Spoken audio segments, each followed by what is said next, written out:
the meeting, so we'll call the meeting to order. First thing on the agenda is I need a motion and a second to let Betty attend the meeting by phone. Terry, Danny, okay. We're going to do this vote on the computer or by voice? Okay, so please vote when it comes up.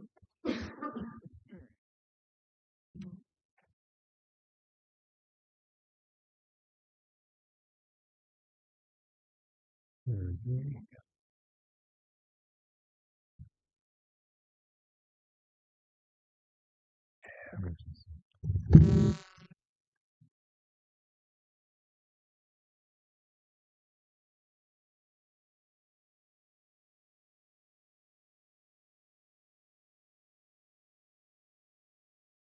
Okay, passed unanimously. Welcome, Betty.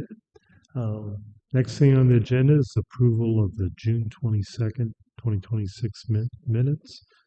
Aaron, Matt, any additions or corrections to the minutes? Okay, please vote.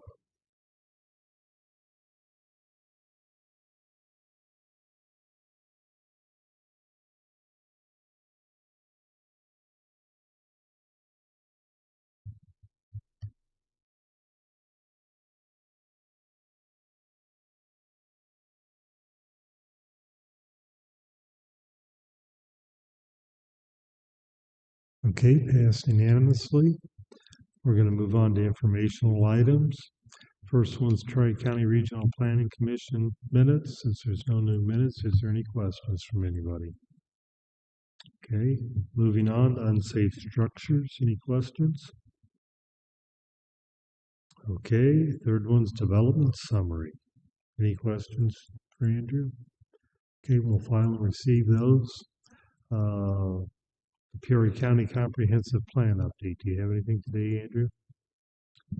Yeah, thank you, Chairman Rosenbaum. I just want to report that tomorrow on the Peoria County 200plus.org website, the comprehensive plan, I'll call it the final draft, will go live for review. And then next month, pending any comments or changes that are required, we'll take it forward to this committee for the recommendation of approval. Thank you. Any questions for Andrew on that right now? Okay. Moving on, we'll go to the building code 3.5. Andrew? Thank you.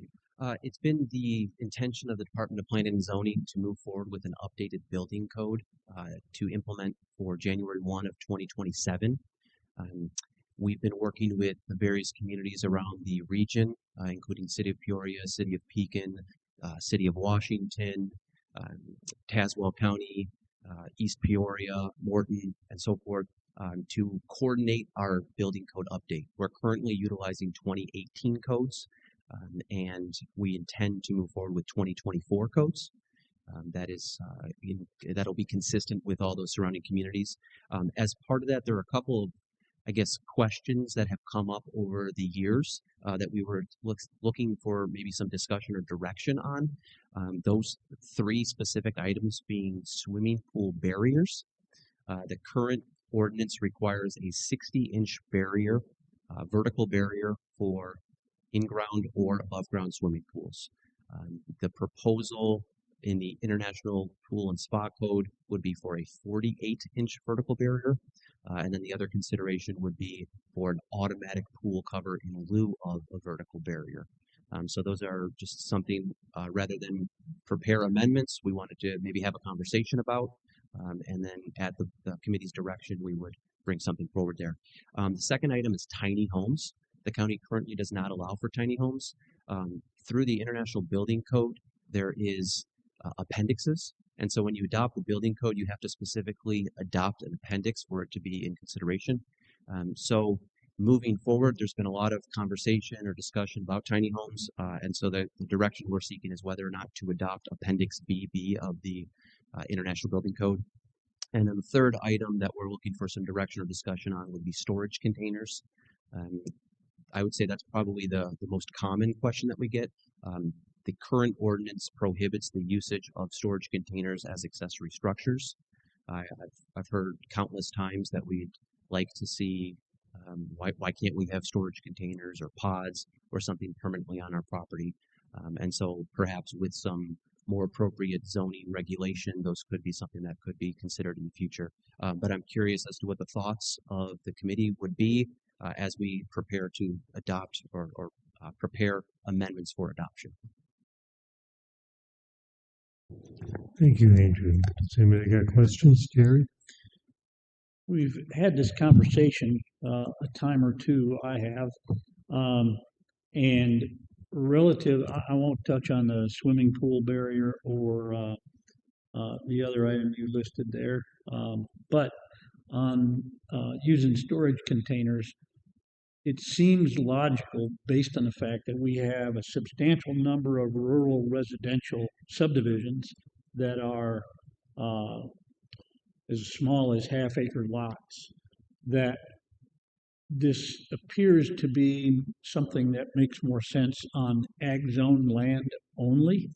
I think you're going to invite a lot of neighborhood complaints or HOA responses, whatever the case might be, in rural residential smaller lot settings. These storage containers simply don't mesh with the building style. They don't match to the siding and the roofing materials that are used on most homes. So I think therein, somewhere near there, lies the answer that this could be a agricultural application, but not likely in a higher density residential setting. So just my 2 cents.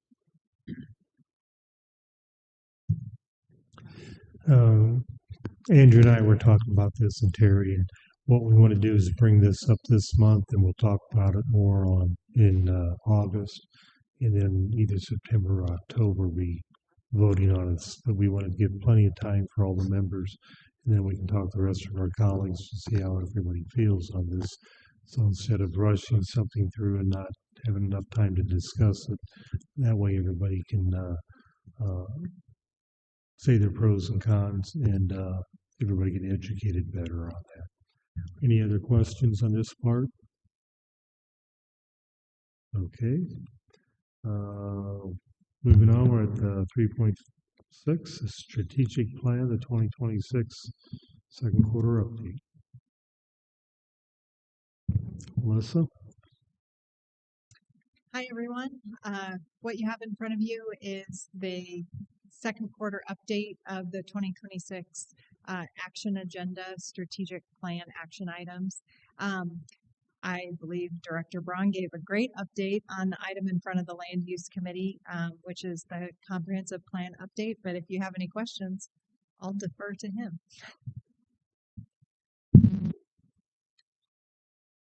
Any questions for Melissa? Okay. I'm going to move up public comment now before we do any voting on the next step. So right now I have one person filled out a Joyce Blumenschein. So Joyce, if you'd like to give your comment now, then if there's anybody else on any other subjects, we'll take you afterwards.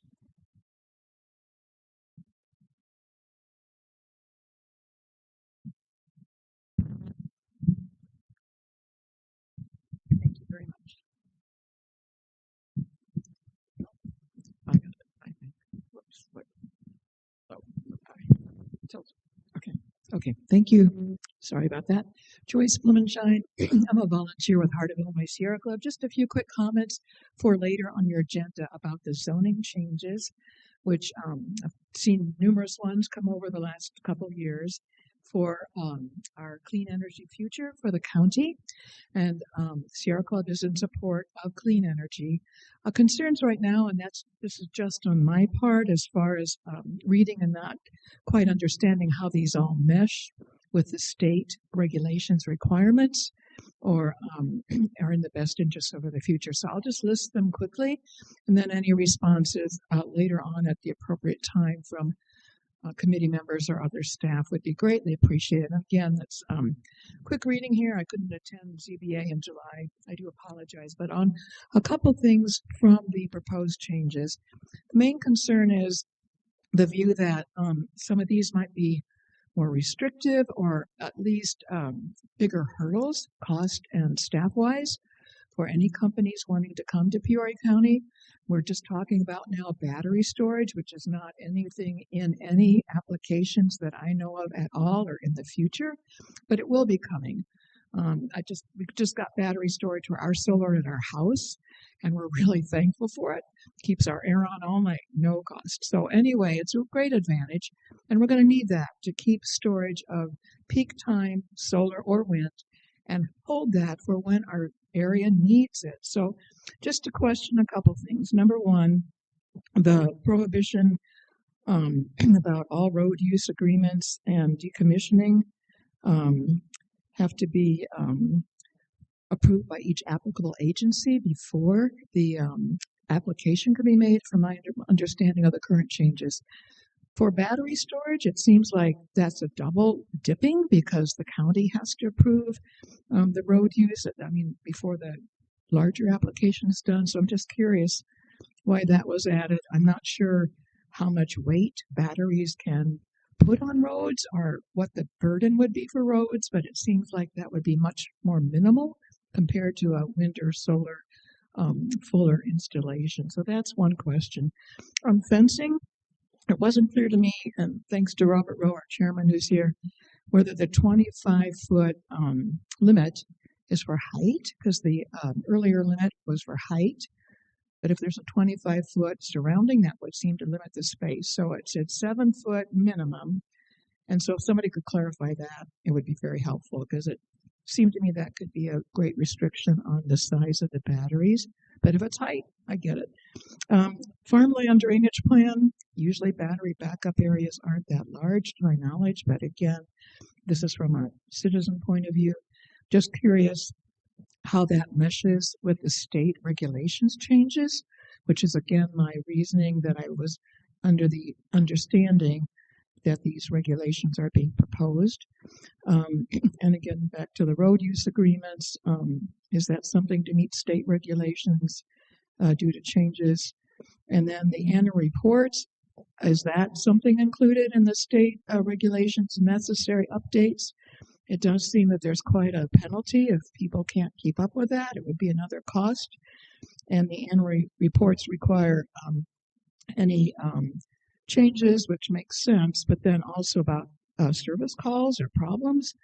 I could think that some people might want to FOIA that and use that against any projects or complain about them a lot. Wrapping up here, liability insurance. I have no idea about the amounts. 10 million per location seems to be a lot. I just wonder what that was based on. And then any violation would be $1,000 penalty per day per violation. Is that standard for battery locations? Again, I just question. I don't know where that comes from. And lastly, the most troubling thing at number 11 on the zoning proposal changes, that requires that about the interpretation, which I confess in my years I have not remembered that or seen it on a Peoria County zoning.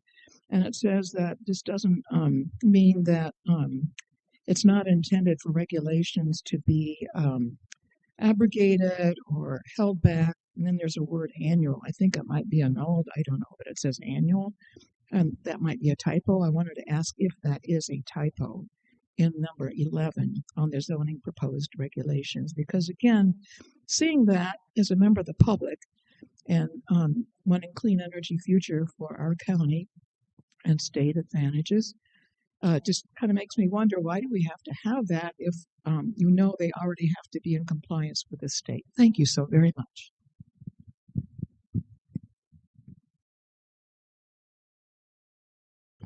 Thank you, Joyce. Is there anybody else in the public that has something that they'd like to say before we move on to the zoning cases? Okay. Okay, we're going to go to the first zoning case. It's zoning case number ZBA-2026-0025, petition of Zoe Walton. Can I have a motion to put that on the floor? Danny? Terry? Thank you. Go ahead. Thank you, Mr. Chairman. This is zoning case CBA 2026-0025, the petition of Zoe Walton, who is acting on behalf of her client, NX Gen Farming. The subject parcel is located at 9700 North Radnor Road in the northeast quarter of Section 36 of Radnor Township. This is just south of Alta Lane and adjacent to the city of Peoria. They're requesting a special use from Section 20-5.2.2.2.a of the Unified Development Ordinance, which allows for a commercial agriculturally related business in the A2 Ag Zoning District. They're proposing to construct an organic micro farm with a restaurant and market across 5 acres of an approximately 78-acre parcel. The 5 acres will include a 2,400 square foot greenhouse that will be built on site for a high intensity organic vegetable cultivation area. They will also construct a 2,400 square foot building on site that will contain a produce store, restrooms, dining area, and a kitchen. The proposed operation will follow a farm-to-table kitchen model with educational experiences for visitors such as guided engagement with ag operations and opportunities for visitors to harvest produce for on-site meal prep. No livestock or animals will be kept on site, and all fruit prep shall be subject to the standards and inspections of the Peoria City County Health Department. They're proposing to operate Thursday through Sunday, 9 a.m. to 6 p.m., April through November. The subject parcel will be served by private well and septic system. After some discussion with the Greater Peoria Sanitary District and the City of Peoria, 2 restrictions were added to the case. The first being that the use is restricted to the 2,400 square foot building on site that will contain a produce store, restrooms, dining area, and kitchen. Any proposed future development would require a modification of the special use through this board. Structures used exclusively for agriculture shall not be subject to this condition. And the second restriction added was that the applicant shall enter into an agreement with GPSD stipulating annexation to the city if they connect to the sanitary district at any future date. The Zoning Board of Appeals did recommend approval unanimously, and the petitioner, Attorney Walton, is present should there be any technical questions. Thank you, Andrew. Are there any questions? Any questions? All righty, please vote.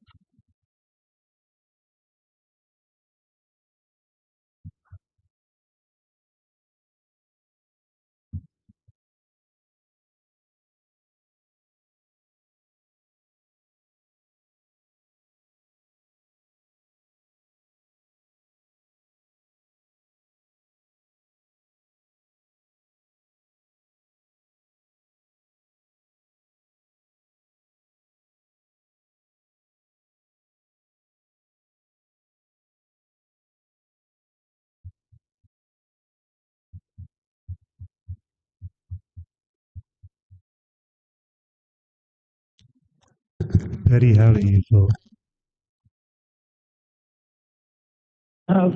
It'll be an aye right now. Okay, thank you.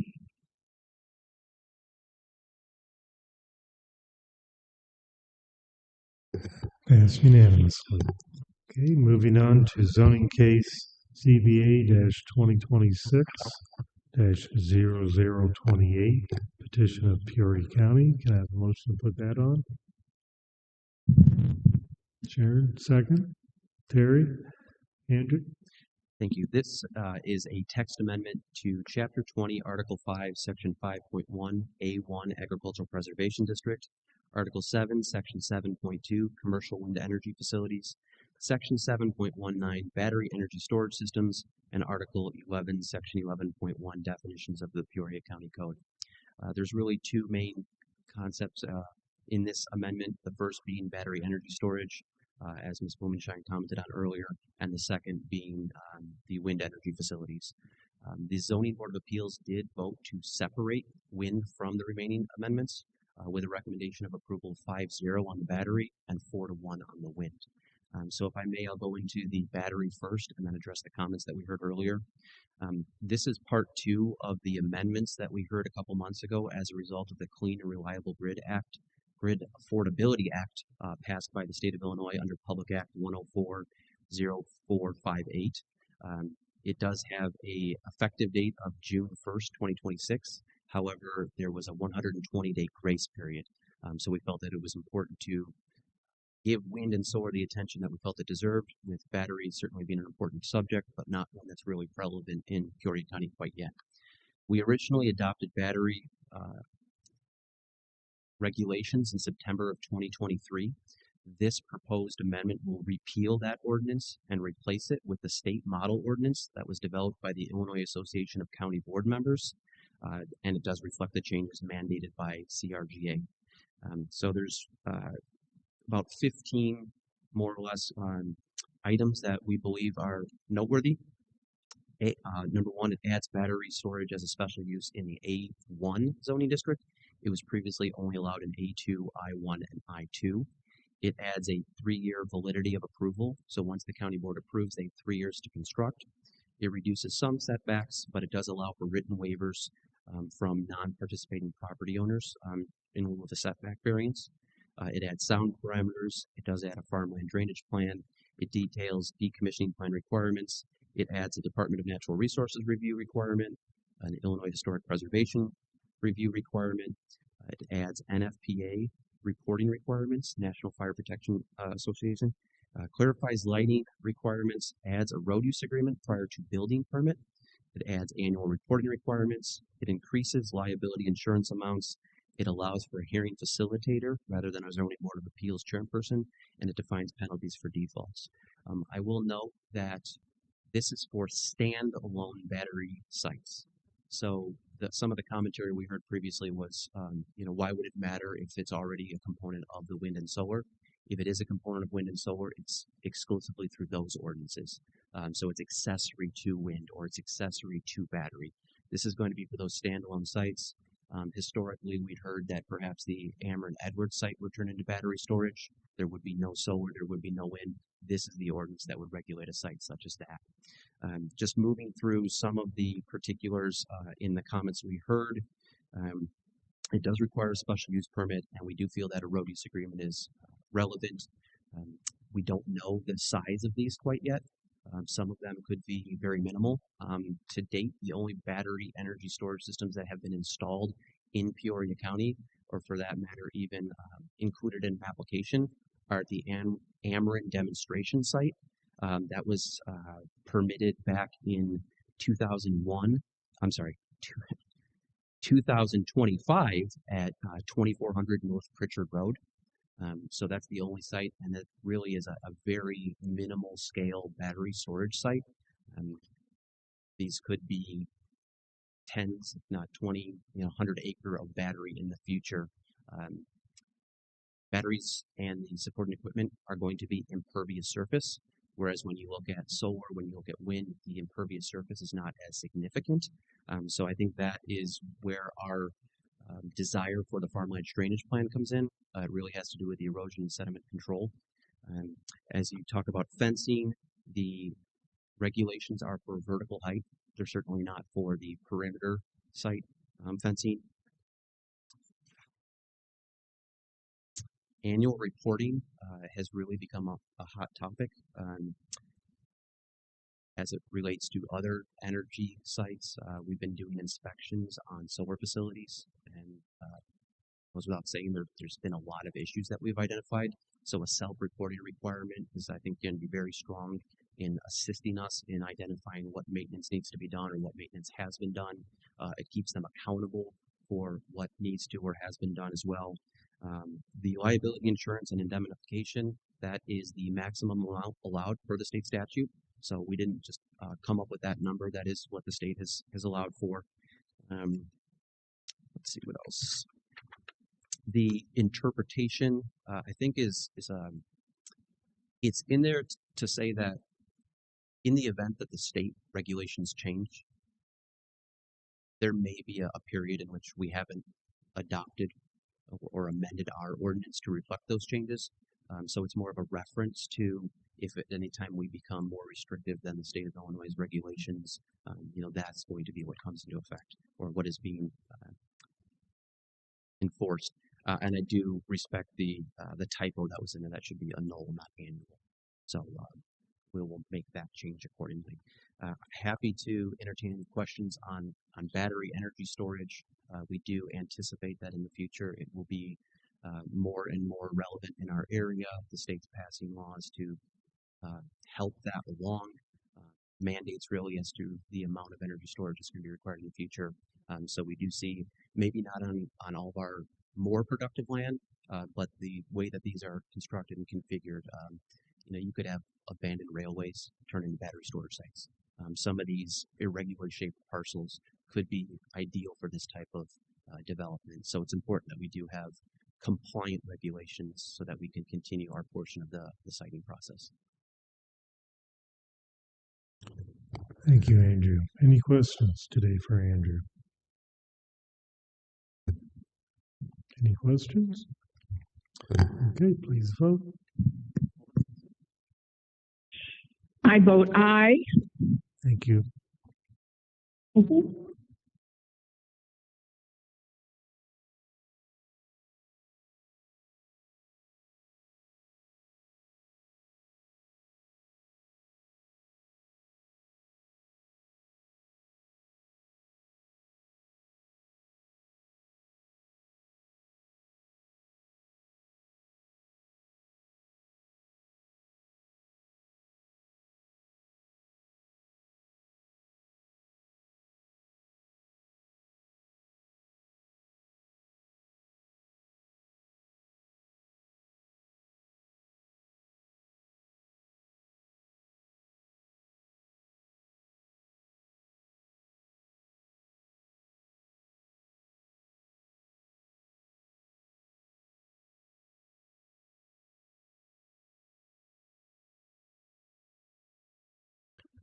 Okay.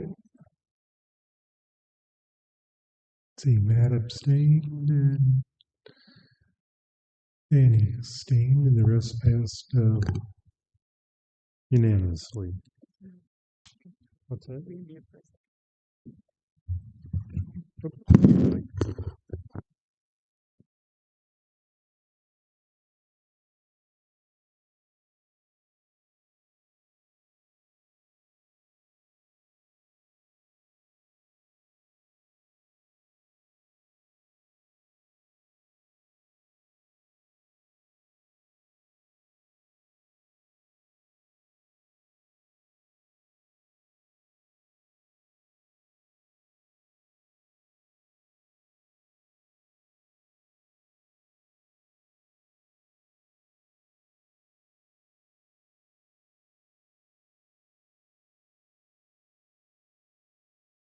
Okay, Andrew.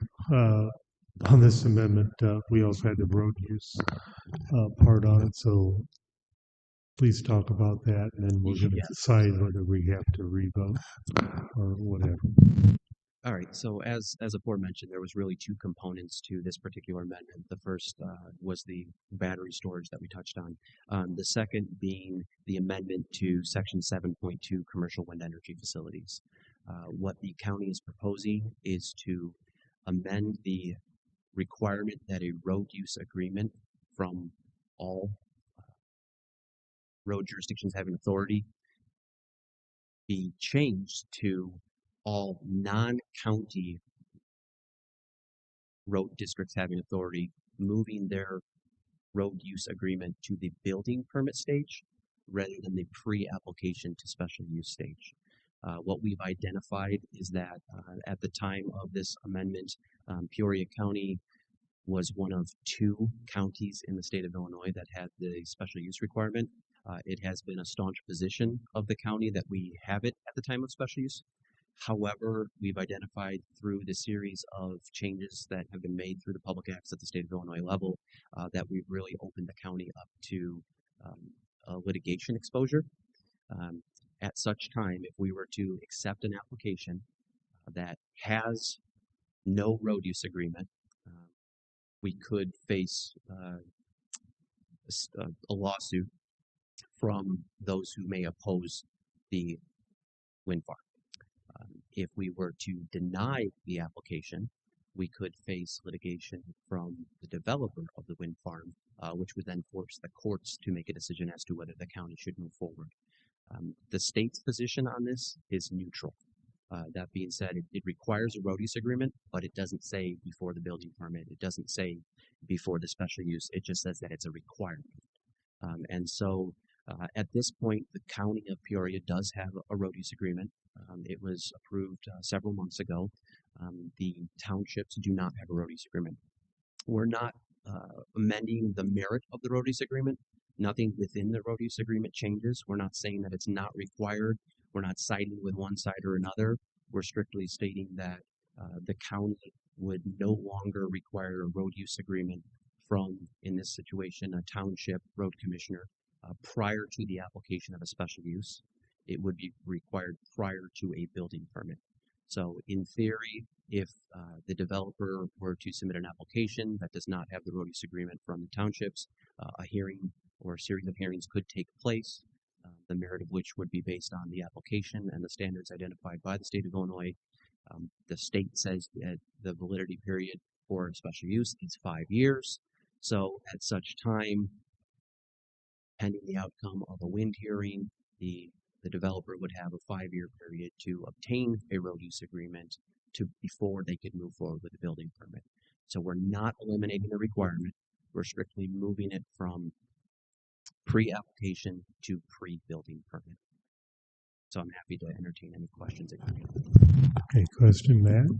I guess I wasn't paying fully attention when you talked about it first, but I'm sustaining from it, but I just want to state that I think this is a good change. I guess my terms, I thought the first way was dumb anyway, and I think this is a good improvement. But being that it involves the townships, we should, or we're sustaining. What else was I gonna? Yeah, I think it's a good improvement. I guess the part that I'm at is under some of the road commissioners. I know some of them are here. I do hate the fact that changing the rules halfway, though. So I am a little mixed on the timing of it, but I believe this is how it should have been from the first place. Thank you, Matt. Any other questions, Danny? Okay. Do we need to revote on this and split it?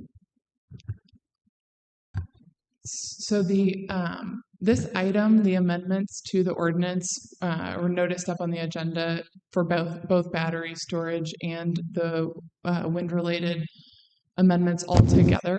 And I was just concerned that maybe the body thought that they were only voting on the battery storage portion and that separately they were voting on the wind part. So this is just my being overly cautious. So what I would recommend is getting a motion to reconsider the item.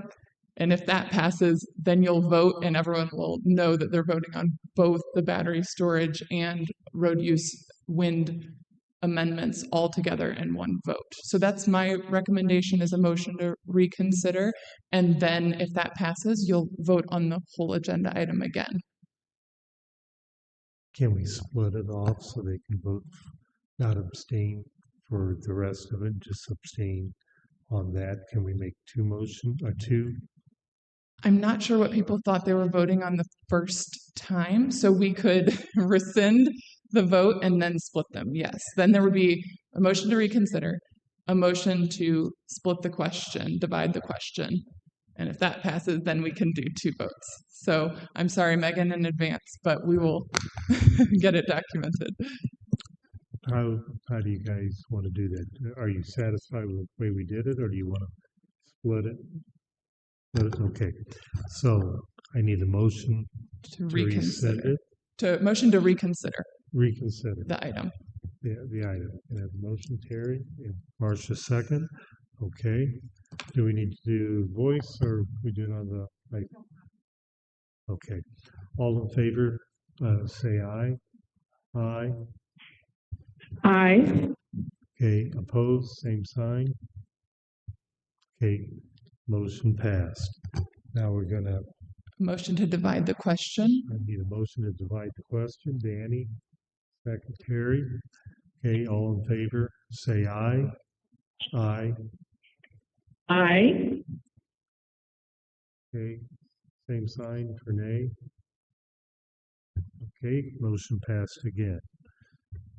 Now we need to make a motion for everything but the road use. Yep. So the amendments to the battery storage portion Okay, of the amendment. ordinance. I need a motion for the amendment for the battery storage. Terry, Marcia. Okay, all in favor, say aye. Aye. Aye. Nay. Okay, motion passed. Now I need a motion for the road use agreement. Danny, Terry, okay. And if Mr. Kelch is abstaining, we'll get a Okay. motion from someone else. Okay, Terry's that, Marcia, okay. All in favor, say aye. Aye. Nay. Aye. Okay, abstain. Okay, Matt and Danny abstain. Okay, we're clear as mud, correct? All right. Thank you. And Thank you. sorry. It's fine. Want to make sure we do it right. Okay, moving on to resolutions, the budget appropriation. Can I have a motion to put that on the floor? Sharon, second? Marcia? Okay, Thank you, Mr. Chairman. This is a budget appropriation in the amount of $125,000 to both the revenues and expenditures. In the event that the county were to receive an application for a wind hearing, the ordinance maximum fee is $125,000. The ordinance states that all expenses incurred as a result of a wind hearing will then be charged back to that filing fee. And so what this does is, in the event we do receive a wind application, it puts it in the budget for us to receive and in the budget for us to expend for the cost of that hearing. okay, any questions for Andrew? Please vote. Aye. Thank you, Betty.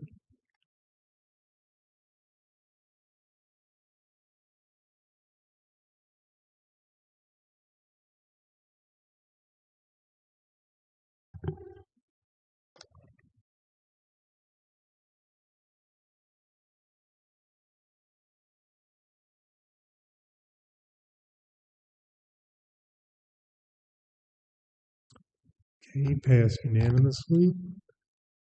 Moving on to 2026 CDBG Resolution of Support and Commitment of Funds. Can I have a motion to put that on the floor? Matt, Barry, Andrew? Thank you once again. The Department of Planning and Zoning has been working diligently. Brittany Eason, our senior planner, has been putting together an application to apply for community development block grant funds for housing rehabilitation in the South Laramie area. As part of that application, it does require a resolution of support from your local government. So we're asking for your support in submitting that application. As part of that, we are intending to include $20,000 of grant funding that has been pre-awarded but has not been executed through a grant agreement yet. That's going to be from our Energy Transition Community Grant Funds. Those funds come from the closure of the Edwards Power Plant. We've received those for the last 3 years. So when we previously reported the project to you, I think it was in the July committee meetings, really about a year ago, we identified that we wanted to use a portion of those funds for a local match for housing rehabilitation. We're to the point where that application is going to be submitted on or before August 27th, and the resolution will need to include that the county is committed to using those matching funds. We found that if you commit up to $20,000, you receive an additional 10 points in your competitive grant scoring, and that very likely will make or break whether the county receives these funds. It's been a good 10 years since we've applied for CDBG funding. It is a competitive grant, whereas other communities may get it through their just being a home rule. When we hired Brittany, this was our goal, and so we're trying to bring that to fruition and invest in the south end of unincorporated Peoria County through this process. Thank you. Any questions for Andrew on this? Please vote. Aye. Thank you, Betty.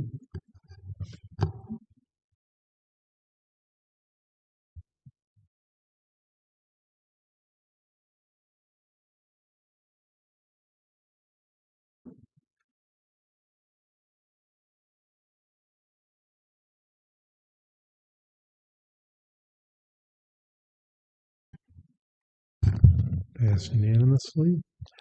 Moving on to committee action, the review of executive session minutes. Jenny? Thank you. It's the recommendation of the state's attorney's office that all previously held minutes continue to be held because the need for confidentiality still exists, and to destroy executive session audio recordings that are more than 2 years old, except for those that relate to pending litigation. Okay, can I have a motion? Sharon? Second? Terry? Okay, please vote. Aye. Thank you, Betty.